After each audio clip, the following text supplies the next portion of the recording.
Need a flex. Dalvin Cook, Zay Flowers, Nico Collins, Elijah Moore, Romeo Doubs. Well, let's do process of elimination here. We're not starting Romeo Doubs. He's coming off a hamstring injury.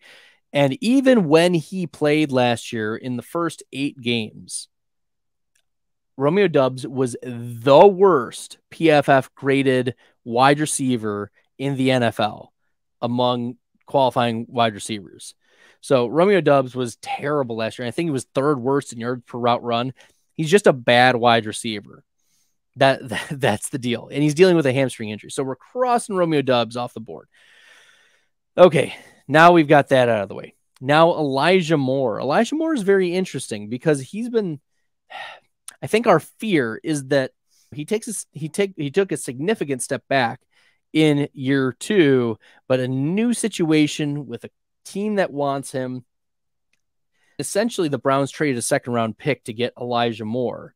So I think that Elijah Moore is going to be in for an interesting day. I'm just not sure if I want to roll the dice on Elijah Moore at this point. Nico Collins is a player that also has been relatively unimpressive. Like, he'll be a top 36 wide receiver, fine, but he's not going to do anything special for you. And anyone telling you otherwise is trying to sell you something. Like, there are a lot of people, like, I guarantee you, what you want to do, be growing stuff. If you don't believe me, go on to just Google 2023 wide receiver sleepers.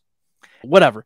Most players are going to say Nico Collins is a wide receiver sleeper, blah, blah, blah. No, Nico Collins is terrible. He's just not good. A former wide receiver, out of Michigan, big body wide receiver. His ceiling is about wide receiver 36.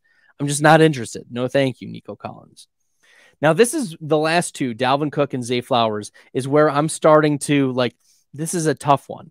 Because I think Dalvin Cook gets about 55% of the touches. I'll probably take Dalvin Cook. I'll probably wait around for that.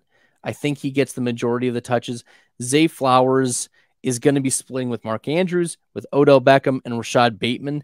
And we don't know how the target shares are going to turn out. Maybe it is Zay Flowers, but for week 1, I'm probably not going to go with Zay Flowers unless I really need to in week 1. I think season long, Zay is probably going to be a decent enough play. But in week 1, the Jets are going to use Dalvin Cook, right? they signed him to a contract. They expect him to play week 1. So I think I'm going with Dalvin Cook, even though his ceiling is going to be capped with Breece Hall. So I think Dalvin Cook is the play, especially given that Aaron Rodgers does like to dump it off to the running backs.